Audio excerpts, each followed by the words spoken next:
Hey everybody, welcome to another lesson of learning Japanese. Today we're going to be covering a pretty darn complicated grammar pattern, and that grammar pattern is the ba form of X plus the dictionary form of X plus the word hodo plus Y, and Y is just going to be basically anything you want to say, whatever statement you want to make. And in this construction, this grammar pattern will basically translate to the more X, the more Y. So this grammar pattern is going to be pretty complicated because it's going to have a number of little technicalities that we need to make note of, but also, as you can probably already tell from the title, there are some prerequisites that we need in order to start mastering this grammar pattern. We have to know what the dictionary form is, which we should already know. It's pretty simple and it's been covered in a previous video.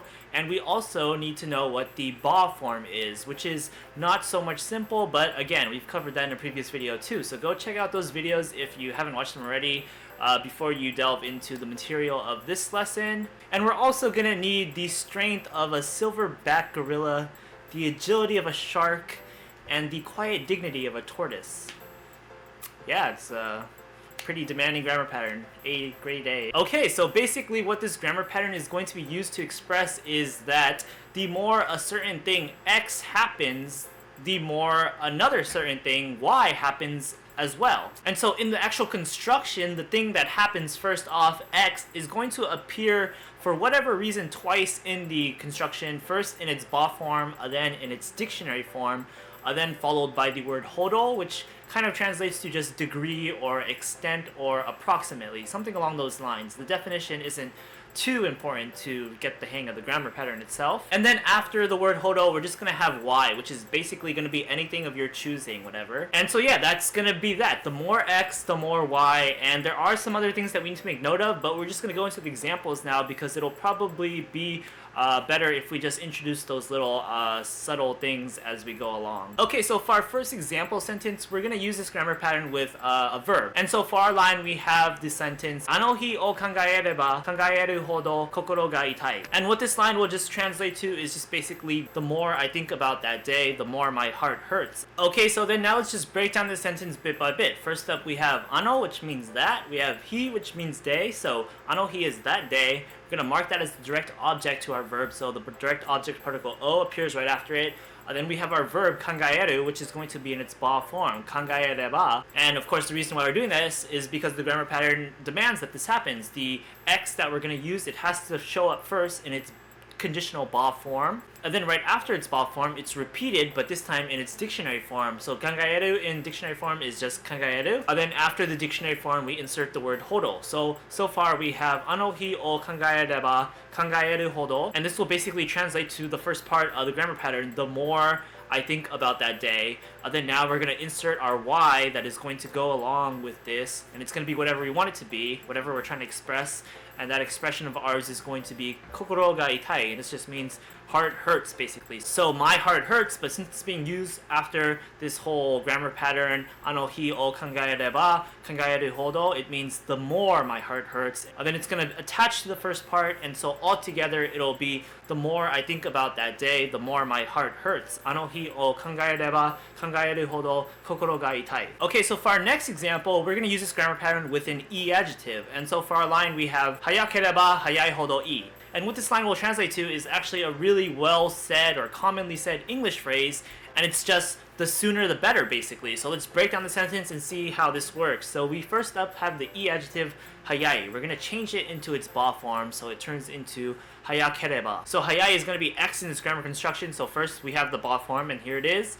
Now afterwards we insert the dictionary form, which is just the adjective itself, hayai. So Hayakereba hayai.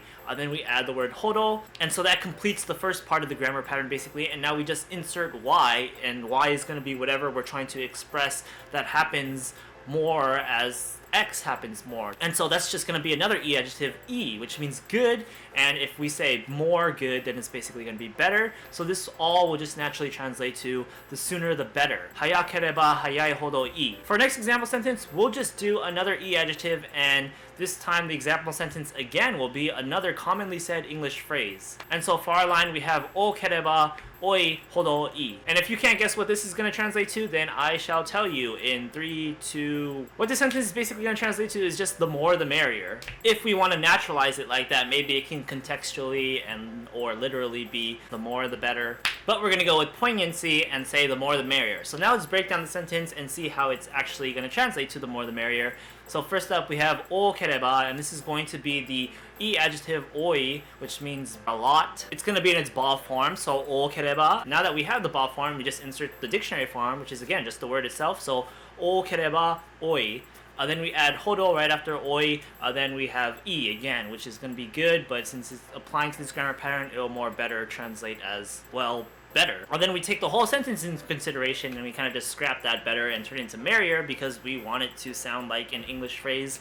So once again, Ookereba oi hodo i is going to be the more the merrier. Okay, so now we are going to make our first little note, and that is going to be that when we use this grammar pattern and the X in the construction is actually going to be a verbal noun, such as the verbal noun benkyou suru or renshu suru or soji suru, basically a verb that uses suru as its verb part, then in this grammar construction, the second instance of that verb, when we use it again in its dictionary form, usually the verbal noun itself will just be omitted, but the word suru will still be there. So let's just look at an example sentence that kind of shows that going on. So for our next example sentence, we have the line Nihongo wa benkyou sureba suru hodo jouzu ni naru. And this is going to translate to just basically, with Japanese, the more you study, the better you get. Let's break down the sentence bit by bit. First up, we have Nihongo. This is just going to be Japanese. We have wa marking Japanese as the topic of the sentence. And now we're going to employ our grammar pattern. First, we use our verbal noun, which is going to be benkyou suru. So we conjugate suru into its ba form, so it turns into sureba, so benkyou sureba, and that's going to be the ba form of the X there. That's the first instance of X. Now we move on to the second instance of X, which needs to be its dictionary form. So we might think to just put benkyou suru, but like I said, we can, and it usually does happen this way, omit the verbal noun. So we can take out benkyou and we can just have suru. And then after suru we add hodo, so far we have benkyou sureba, suru hodo. It can be benkyou sureba, benkyou suru hodo, but like I said, that's just the less common way of using this grammar pattern with verbal nouns. And so now we complete the sentence. After hodo we just have jouzu ni naru, which means to become better. Jouzu means basically good. We have ni naru to mean to become, so become good, become better basically. So altogether, once again, Nihongo wa benkyou sureba suru hodo jouzu ni naru is going to be, with Japanese, the more you study, the better you become. Okay, so keep that note that I just mentioned, the verbal noun thingamajigger that I just said, in mind when I now give you the second note, and this is basically going to be the same thing, but it's the counterpart note for using this grammar pattern with nouns and not adjectives by way of following them with de areba. So this is where it's rather important, like I mentioned in the beginning of this video, that we know how to use the ba conditional form, because if we know how to use the ba form, we should know that when we're using the ba form on nouns and not adjectives, we can simply have the noun or the not adjective in its regular form and simply just follow it with the particle de plus the verb aru in its ba form, which is areba. So basically, not adjective plus de areba, or noun plus de areba, is the ba form of the noun or the not adjective. And so now we're going to involve that into this grammar pattern. Like I said with the verbal nouns, you can see how if we just drop the verbal noun, we still retain the suru, and that's kind of the core emphasis on the verb. Well, this is going to be the same thing here for not adjectives and nouns. After we've included them in the grammar construction in their first ba form, and now we're going to move on to the dictionary form, we can just basically drop all of it except for the core verb, which is going to be aru. And again, this is probably usually going to be the case, but even if you do include the noun and the not adjective the second time in the dictionary form part, then it's not wrong or anything. It's just less common. Okay, so if that was confusing, let's just go into two example sentences to see how this is actually working out. So for our first example sentence, we have the line Yumei na gakkou de areba aru hodo hairu no ga muzukashi. And what this line will translate to is basically, the more famous a school is, the harder it is to get accepted into it. Okay, so now let's break down the sentence and see what's going on here. First up, we have the line yume, which is going to be basically the na adjective famous or well known or something like that. We're gonna have the na right after it because it's modifying a noun. We have to have the particle na.